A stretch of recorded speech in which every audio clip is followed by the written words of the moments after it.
Stop the car, Darren. The baby's crying is distracting you from driving. In the middle of a family road trip, mother-in-law suddenly raised her voice.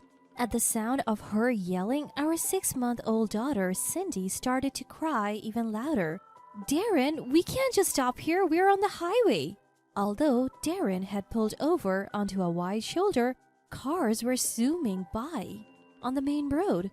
We have no choice. She's just too noisy. His mother glares, visibly irritated. Yet it was Darren and mother-in-law who insisted on going on this trip, despite suggestions to wait until Cindy was a bit older. It's either we leave Cindy here or both of you get out. Choose. You can't be serious. I said choose. We'll both get out. Realizing any further argument was futile and feeling that the inside of the car was becoming as dangerous as the road outside, they decided to leave. The gleeful expression on mother-in-law's face as we exited the vehicle was something we would never forget. My name is Bernetta, and I'm 32 years old. After high school, I worked for a local company where I met Darren. He was a management consultant who frequently visited the company, and we started dating after being introduced by the CEO.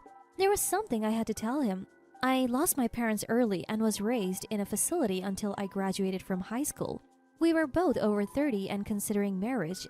I felt it would be unfair to wait until he proposed to disclose my background, so I took the initiative. I already know. The CEO told me. But I also heard you're a very sincere person, and that's why I wanted to be with you. You knew? Warmth filled my heart as I thought about Darren, who accepted me and my past, and the CEO, who had always supported me. A year later, we happily tied the knot. 2 weeks into our married life, Darren suggested moving in with his mother. He said, I'm worried about my mom living alone. I knew that my father-in-law had passed away, so I remembered my mother-in-law being gracious when I first met her, so I readily agreed to get married. 6 months into the marriage, things began to change. It happened one evening during dinner with just the three of us. My work's picking up. I want you to quit your job and focus on the household. Couldn't I just switch to part-time or reduce my hours? I understood where Darren was coming from, but I was reluctant to leave the company that had helped me since I left the facility. If we're thinking of having kids in the future, quitting sooner would be better, Darren said. You should do it now, Bernetta, before things get hectic with a baby. Mother-in-law added. True, we were considering having children soon, and mother-in-law's words had weight given her experience. All right then, so I quit my job. When my boss found out, he was sad but happy for me, almost like I was retiring. I felt grateful realizing I had been valued. Darren took over managing our finances. I felt slightly suffocated staying home all day, but overall I was content with our little family of 3. But then, everything changed when I became pregnant. Darren and mother-in-law, who used to help out around the house, started treating me like a maid. I even found myself waiting in the heat and getting woken up to make late-night snacks. At first I thought Darren must be tired and mother-in-law is not young anymore, justifying their behavior, but it grew old. Can you both at least take care of your own needs? Who do you think is paying for this lifestyle? Darren snapped back. Since my son is feeding you, just do the housework without complaining. The icy gaze I had never seen before in Darren's eyes and the unusually aggressive tone in my mother-in-law's voice left me stunned. I couldn't immediately come to terms with what was unfolding before me. Or would you rather divorce? No need for a woman who won't do housework. Darren added, Why would you say that? My voice sounded incredibly shaky. You don't actually believe Darren married you for love, do you? Mother-in-law mocked. What? Mother-in-law sneered at my stunned response.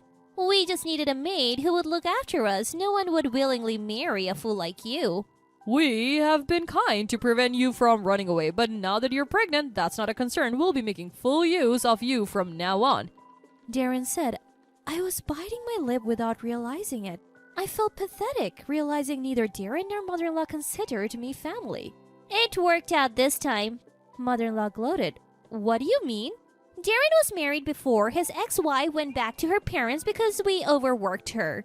When I heard from my boss you had no family, I thought it was perfect, no place to run. Darren added, This time, they had me quit my job, took control of the money, and got me pregnant, making escape impossible. Frustrated, thinking it was all a setup from the start, I glared at Darren. What's with that look? If you have a problem, why not just divorce?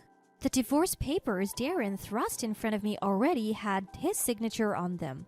But I didn't have the confidence to raise our upcoming child on my own, so divorce wasn't an option for me. He knew that and still showed me the papers. I won't divorce you, I managed to say, my voice trembling. Fast forward 3 months, and while working as a maid, I safely gave birth to our daughter Cindy. I thought things might change with a child in the picture, but the same old routine of being treated like a maid awaited me after leaving the hospital. Worse, neither Darren nor my mother-in-law showed any interest in Cindy. 6 months after Cindy was born, I was cooking in the kitchen when I overheard a cheerful conversation from the living room. Mom, your birthday's coming up, right? I think I can get some days off. How about a 3-day trip? Oh, how delightful. Let's go. Darren was the classic mommy's boy. I had sensed it since we got married, but after my pregnancy, he stopped hiding it.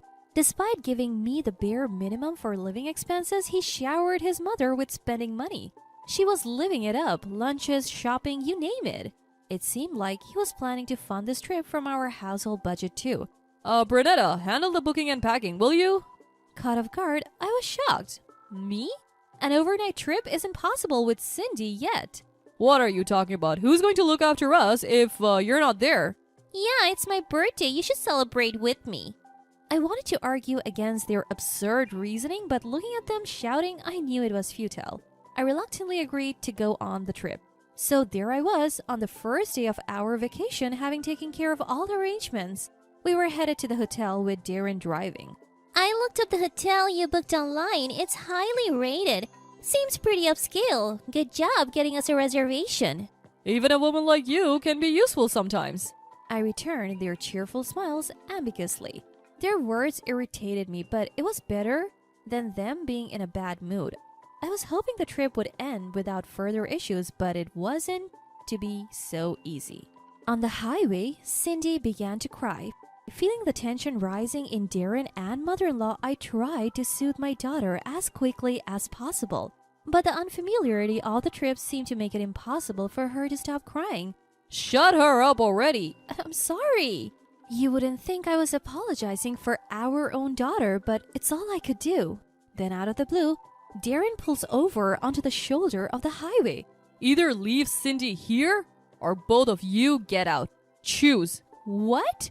We can't just do that. Even though it's the shoulder, cars are zooming by at terrifying speeds. Just wait a little longer, she'll stop crying. The moment I say this, there's a loud thud. I thought we had been rear-ended, but it was actually Darren slamming the door. We're both getting out. Seeing Darren's face full of rage made me feel just as unsafe inside the car as out. And as soon as we exit the car, Darren speeds off, leaving us stranded on the highway. As the car speeds away, mother-in-law shouts out the window, "You'll be fine if you stay on the side, you won't get hit." My eyes well up with tears of humiliation, but I'm the only one who can protect this child. I had been complying with Darren and mother-in-law, thinking Cindy would be better off, but I realized that was a mistake. I'm going to give it my best, sweetheart. Wiping away my tears, I vowed to escape from those two. 2 days later is the checkout day at the hotel we had booked. Waiting for a call from Darren, my phone rings as expected around 10 in the morning.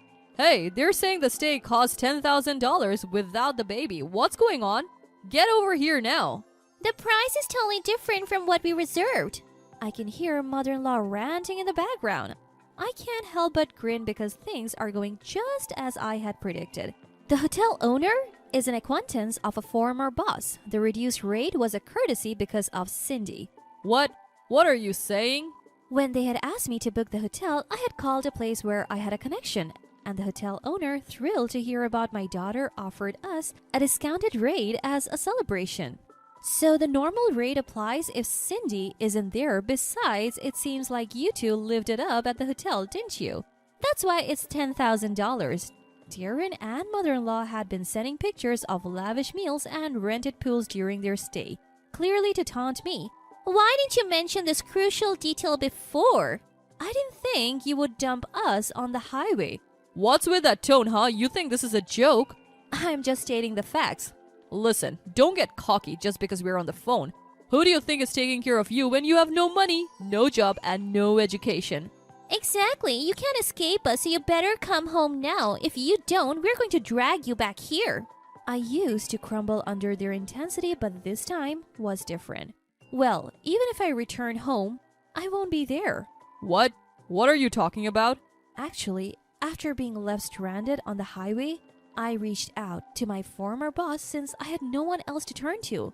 My boss quickly came to get me, and upon hearing the situation with Darren and mother-in-law, he was livid. He offered me some living expenses and a place to stay. He even introduced me to a lawyer for the divorce settlement. So when I received Darren's call, I was in the apartment that my boss had set up for me. Also, I have already filed for divorce. We're strangers now, so please stay out of my life. You? What are you doing on your own? You were the one who initially talked about divorce, right? And just so you know, this conversation is being recorded. I'll be claiming damages for the insults. I had followed my lawyer's advice and recorded the call. Wait, you're serious? Of course, Bernetta, we should talk things over if you're getting a divorce. The proportion of anger in their voices started to wane, replaced by bewilderment and confusion.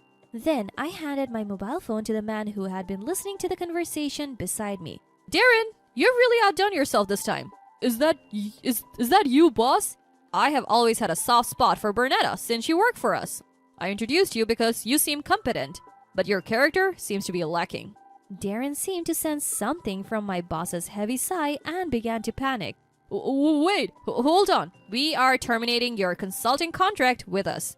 Wait a second, boss. You can't make a decision based only on what my wife is saying. I have my side of the story too. Seeing how Bernetta was left on the highway, I'm not interested in hearing your excuses.